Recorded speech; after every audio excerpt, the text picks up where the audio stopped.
Hi, everyone. Hello, and welcome to another amazing edition of Ask Dr. Dansinger with Dr. Michael Dansinger from Diabetes Reversal Partners, diabetesreversalpartners.com. If you have diabetes and you need help reversing it, he is covered by Medicare and Medicare Advantage plans in Virginia, Minnesota, New York, New Hampshire, Massachusetts, and Florida. So make sure you go to diabetesreversalpartners.com if you want to inquire and get his help in reversing diabetes. So we appreciate everyone joining us. Thank you, Dr. Dansinger, for donating your time and being here with us. We have these weekly sessions so people can ask whatever burning questions they have in real time about diabetes reversal and also about eating for artery health. And the topic du jour is really about smoothies, although everyone, even if you're on YouTube, youtube.com/the outside and the weight of my heart, make sure you do subscribe to our channel. But meantime, you can go ahead and put your questions and comments in the comment section, and we'll be able to get to those as well during this broadcast. But smoothies, Dr. Danziger, everyone, lots and lots of questions about smoothies. What are your opening thoughts about smoothies and how healthy they are for diabetes reversal and for artery health?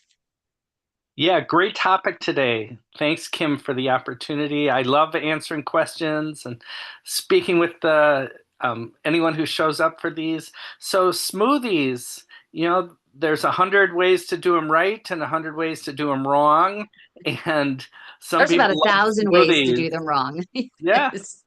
So um, those are my opening thoughts, is that they can be the power of the smoothie can be leveraged for good or not so good. So those are my opening thoughts, and learning how to do them right and how to avoid the pitfalls. I think we'll have a lot to talk about. And I think that the questions that came in, I think we have quite a few that came in over the past week that I think will help us really cover all the main topics when it comes to smoothies. The first one came in, how can I hide the taste of greens in my smoothie? Yeah, so I I think it's great to put greens in the smoothie. And some greens are more bitter than others. And so Kale. choosing a green and some different people have different, taste greens differently. That's especially true about cilantro, but, some people just find spinach to be delicious, other people don't. And then so choosing the right type of green and the right amount of green is step one, but also you can mask it, and you don't want to mask it by putting a lot of sugar into the smoothie. That's a pitfall. So you can mask it by adding just berries. Berries are a terrific way, Yeah. terrific, but so strawberries, blueberries, cherries. Some people don't love the color when you combine something red and green together because sometimes it just looks muddy. But Yeah. but But so don't look at it, just drink it. Just drink it. yeah, Close your eyes. and so all the different fruits that can go. I like to put half a frozen banana in, and I think that um, does a pretty good job. I usually use a lot of strawberries if I can. Lots of strawberries. Strawberries seem to hide everything. And also for the kale, I add a little lemon. And for spinach, sometimes I'll add a little nutmeg that takes some of the edge off. But you don't want to add too much nutmeg because that can also have a pungent flavor if you add too much. I have a patient who has a smoothie most days, and he grows his own mint, and he puts that in there and really makes a difference. So I'd recommend that. Oh, that's a good idea. So, what is the best base? One of the questions that came in, what's the best base for a smooth texture without adding Yeah. sugar? So yeah, I think that's an important question. And uh, so for many people, the answer is yogurt, unsweetened yogurt, or an avocado can add smoothness, or half a frozen banana. to me, one of the big questions really is what's going to be the liquid in the smoothie. So Mhm. I think that's the key, initial question about how, what when you're thinking about what's the base going to be, really to me it's what's the liquid that I'm going to have in my smoothie, and then what am I going to add to that liquid? So that's um so for the liquid that goes in there, you know, Yeah. so let's think of smoothies as having a few different components. So one is the liquid. One Mhm. component is going to be what healthy whole foods are you going to add to the smoothie, and then what are the additional boosters or powders that you're Yeah. going to optional powders that you're going to add. And so, of course, you can use water, which has no calories, or ice, or a combination of ice and water. So that's going to add liquid without calories. Some people use skim milk or low fat milk. Some people I like to use the unsweetened almond milk in a carton, or cashew milk, or the unsweetened um almond coconut milk. Some people use coconut water, which adds a little bit of sweetness. That costs a little bit more, but if you want to do it that way. So those, some people use coffee. So those are some liquids that you can start with, and then you really want to add a healthy whole food to it, or a combination. So fruits, of course. So I like to do a half of a frozen banana. You like to do a lot of strawberries, which can be fresh or frozen, or blueberries, um, avocado, nuts or nut butters, seeds or seed butters, all of those. So a good smoothie is going to have some kind of component of a healthy food in there. Greens, if you can add greens, all the better. And then lastly is these optional add-ins or powders so you can add in. So cocoa, I like to add cocoa powder, unsweetened cocoa powder. It's antioxidant, it's healthy, it's delicious. If your smoothie is going to come out brown anyway because you added berries and the greens, you might as well put cocoa powder in there, and then it just seems like it's a chocolate shake. And then protein powders like whey or collagen can be used, and then greens or beets. So greens powder or beetroot powder, all that adds healthy antioxidants, which are good for artery health. I know for me, for the base of my smoothie, I get a cup of walnuts and I put them in my blender and I add 2 cups of water to it and it makes my own walnut milk and it's Yeah. so much healthier. And sometimes I like your idea of using a little bit of coconut water. Sometimes I'll add a little bit of that. I'll put in half if I'm going to make 2 smoothies, one for that morning and one for the next day. I'll put in a whole small avocado, but if it's just for that one day, I'll only use half of avocado. But the avocado, I find, makes it incredibly creamy. And sometimes I'll put in a little bit of unsweetened forager cashew milk yogurt. I don't do a lot of dairy. Dairy for me causes inflammation. So I try to stay away from that for myself and actually for my dad as much as possible. But I do like the forager brand of, and we're not sponsored by them or anything. They don't pay Uh-huh. me. I just happen to like it because it has few ingredients and it's natural and doesn't have, if it has vanilla, it'll have natural vanilla and no added sugar. So in terms of the additives though, Yeah. so we have, you mentioned, so the question came in, which supplements are worth adding to smoothies? You mentioned the collagen. What about MCT oil or MCT powder? What do you think of that? Yeah. So that's a healthy fat that you could add, and it's anti-inflammatory. So yes, as long as it's not too much. Some people get some, you know, gastrointestinal upset. So you can do MCT, and some people add coconut for that reason. There's MCT in coconut as well. Oh. Um, chia seeds, ground flax seeds, chia seeds especially. You've talked about chia seeds a lot. I grind mine because I don't digest them very well. I don't know if they have the same impact when you grind them, but that's what I do when I put them in my smoothies. They probably have a better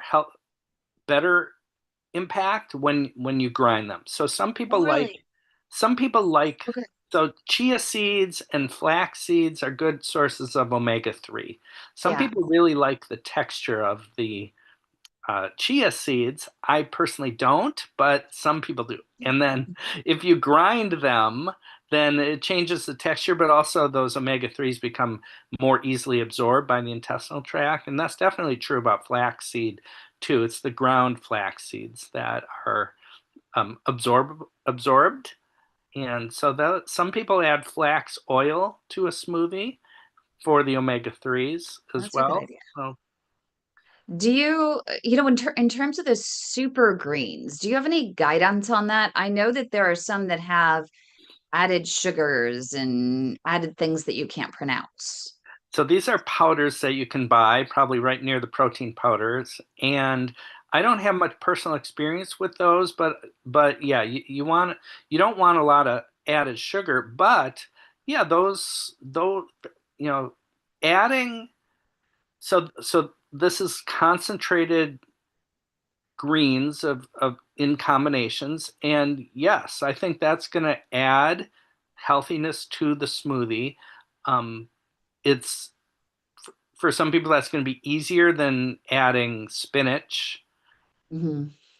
but for other people they would why not just add the spinach? So, And a little tip for people who don't like strong spinach flavor, one of the little tips I have is use the frozen chopped spinach versus the fresh because it just seems to have a little bit more iciness to it, so it might take away some of that greens flavor if that's helpful for you. And just start with a little bit at a time. You know, it's funny. I have a funny story for you, Dr. Dansinger. You're going to love this. So my mom had Crohn's disease and she swore off all vegetables, mm, all greens especially, but you know how healthy those are, right? So I started making her smoothies and I started hiding, the greens in there, but I started with using bottled chlorophyll because it oh, was green. I mean, imagine chlorophyll in a bottle. Really, do you think I hadn't this is heard just of it. right? I can't But imagine that it does anything because chlorophyll in a dark bottle, I don't know. But I was able to because it supposedly oxygenates your blood, supposedly. I was able to add that to the smoothie, which made it green. So my mom in the first few smoothies would have blueberries, she would have the chlorophyll, she would have some avocado, and then the nut milk, right?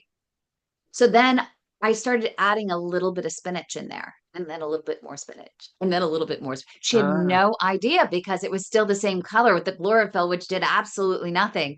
And over time, we actually got her into remission because she started building up. It was almost like the flu vaccine, theory that you kind of build up that tolerance, right? Little by little by little. And she did great. So anyway, you could do a lot with smoothies. You can hide a lot of things, especially if you have kids or grandkids. It's a great way, just a tip, start hiding some goodness into those smoothies aside from the berries. that's a great Um, story, Kim. Thank you.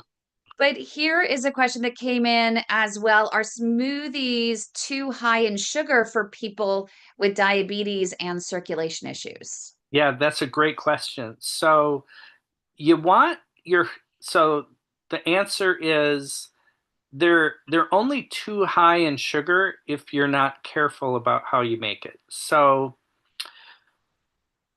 a major pitfall with the smoothies is having too much sugar in there. So what you don't want to do is have fruit juice as your liquid.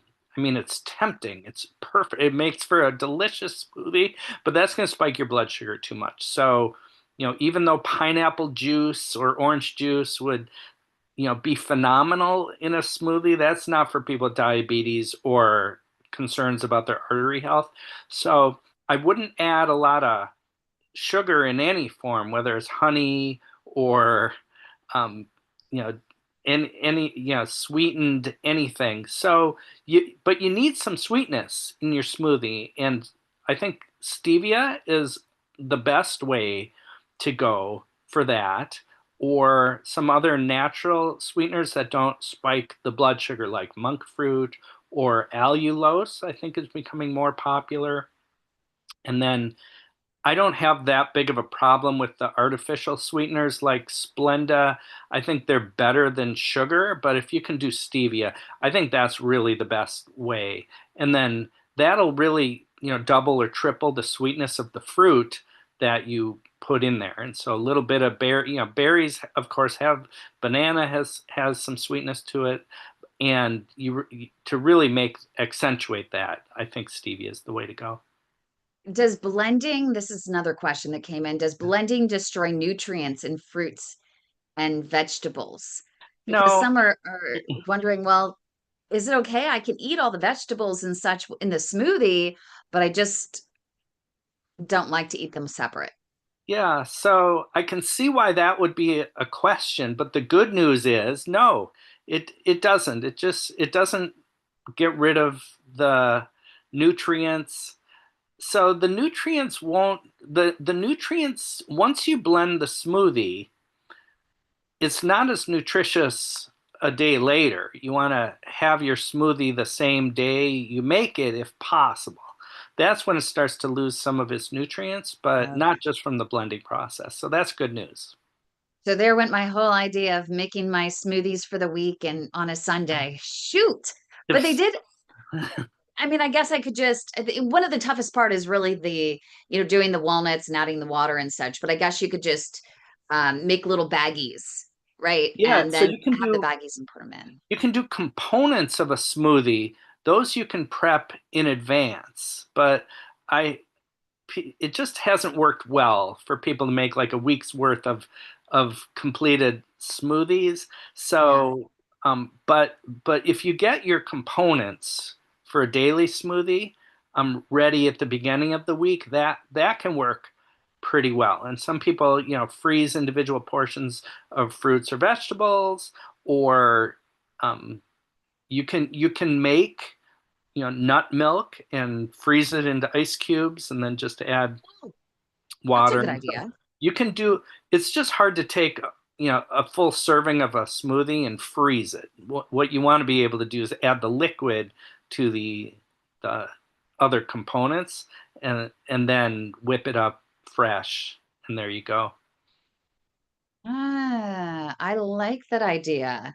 So, a question that was coming in, it's a little bit redundant, but what are the elements of the smoothie that you really should that are your non-negotiables? They need to be in the smoothie that really does that they do support vascular health and don't boost your blood sugar. Right.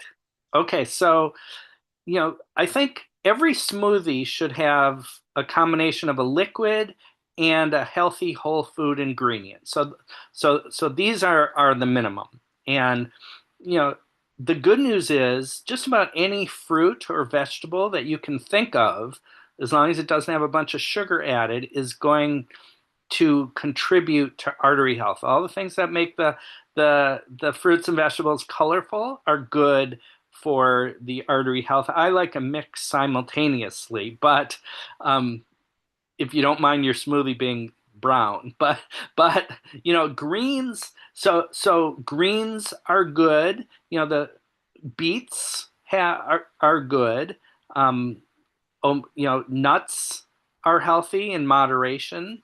All of those have anti-inflammatory components to them, but really having a mix, you know, Yeah. over the course of the week is a good strategy. So having blueberries one day, strawberries one day, blackberries one day, cherries one day, avocado one day is, I think, better than having the same smoothie every day.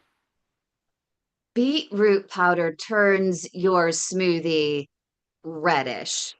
So add the beetroot powder if you don't like it brown. I would imagine that would help a lot, except not too much. It can be a little bit bitter. Ugh.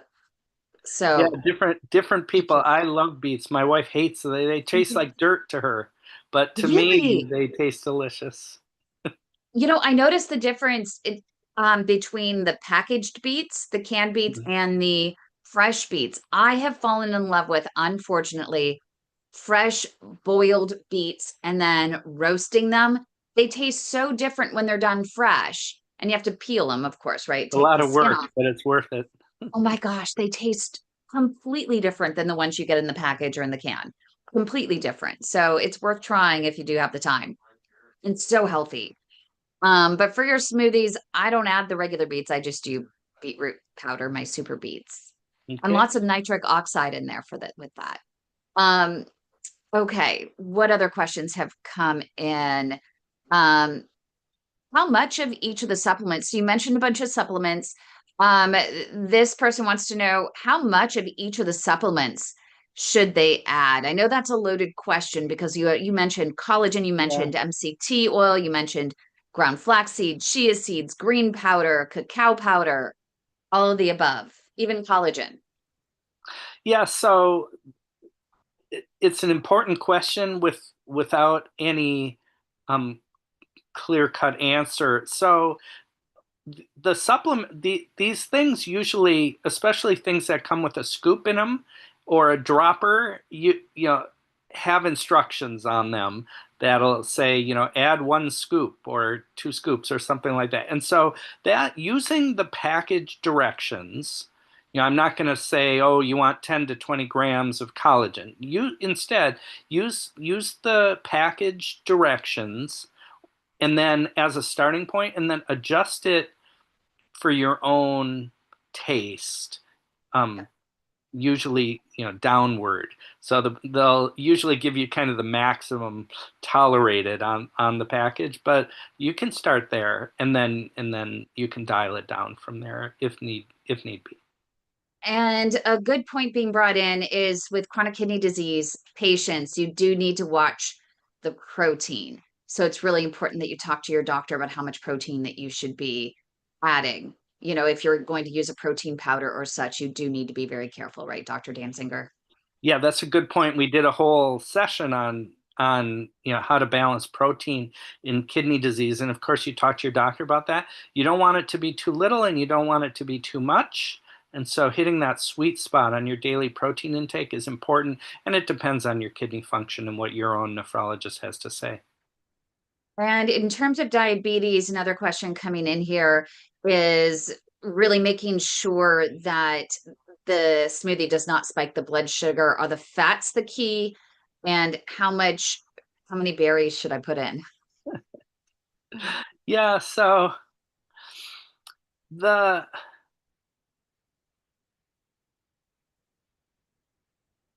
Kim, how many berries do you put in? So, I do a bun. So I do 1 cup of mixed berries and I do 1 cup of spinach, and then 1 cup of walnuts to 2 cups of either water or coconut water. And then I make sure I have the fats in there, have the avocado in there. I have my MCT oil, the collagen powder, the raw cacao. So I think that it's pretty balanced out. yeah, so every person is different. If you have a continuous glucose monitor, that's helpful. Or if you check your blood sugar 1 hour after you know you start consuming your smoothie, that's helpful. So you don't want it to be too sweet until you add stevia or an additional sweetener to it. If it tastes sweet without adding stevia, then it's probably too much sugar.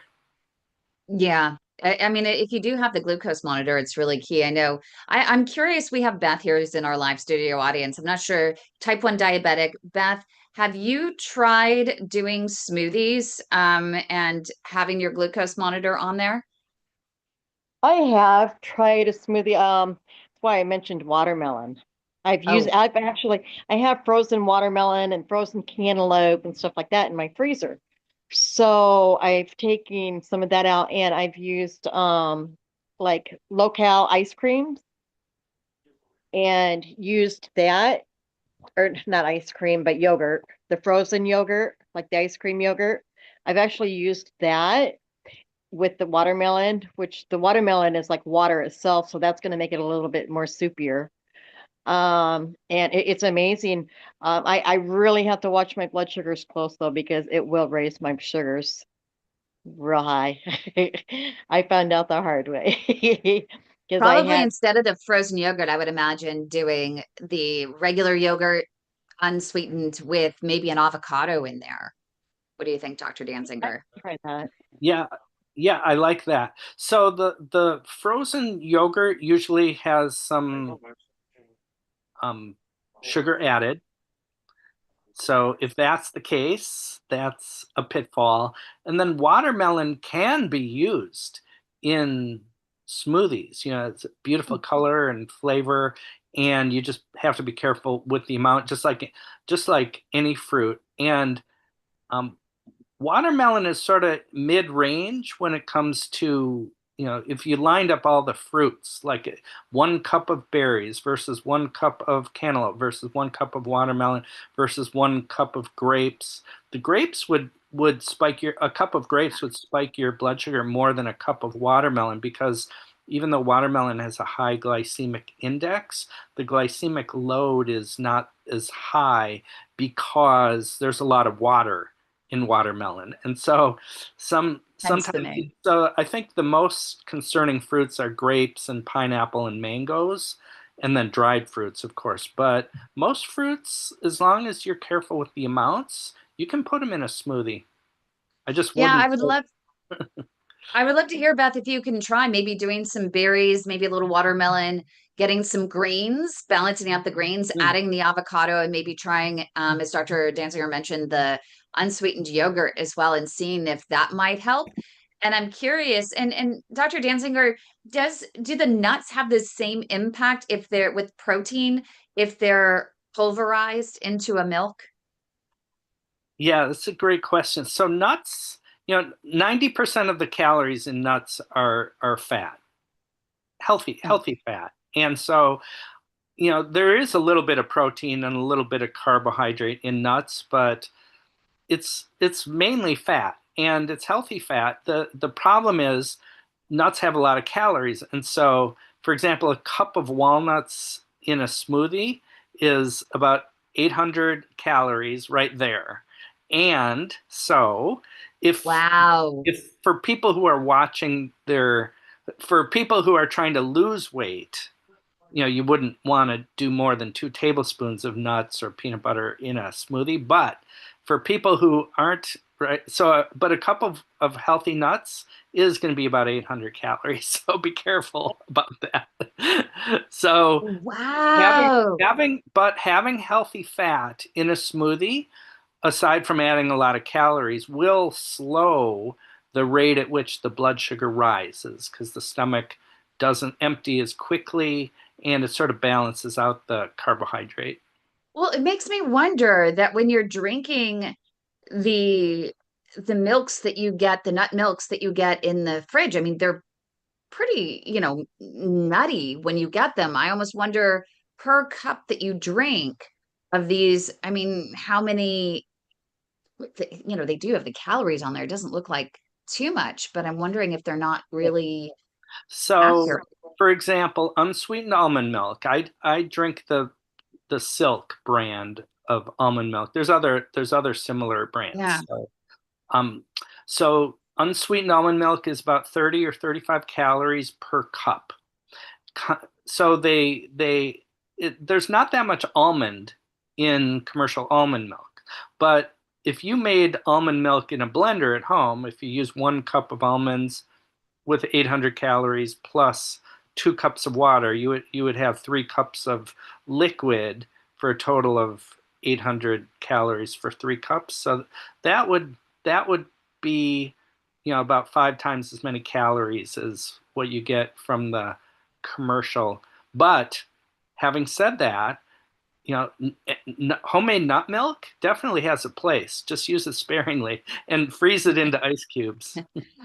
So I am definitely going to just use a small handful of walnuts to my 2 cups of water. You really don't need that much anyway, because you're just trying to get a little flavor in the water. I mean, that's all I'm really trying to do. And so the nuts just add a little bit of extra flavor to it. It's really that half a avocado and then small avocado, and then the berries and beetroot powder and all that help make it. But no more. Do not listen to me. No 1 cup of walnuts. Never. Never again. I'm surprised I haven't gained weight. Holy cow. Thank goodness I go on my walking pad an hour every single day. Burn that stuff off. My goodness. Thank you for that, Dr. Dansinger. We really appreciate you. This has been a really fun segment. We hope everyone can join us every single week. Bring your questions every week to this show. And you can even join our live studio audience. Make sure you email info at padhelp.org to join our live studio audience, or you can always join on YouTube at any time you want. Michael Dansinger MD is his handle on his YouTube. Make sure you subscribe to his channel, subscribe to our channel for The Way to My Heart. And don't forget to visit diabetesreversalpartners.com if you are in Minnesota, New Hampshire, right? Massachusetts, New York, Virginia, and Florida, because his diabetes reversal services that are remote might be available to you. But thanks everyone for joining us. I hope you have a wonderful, wonderful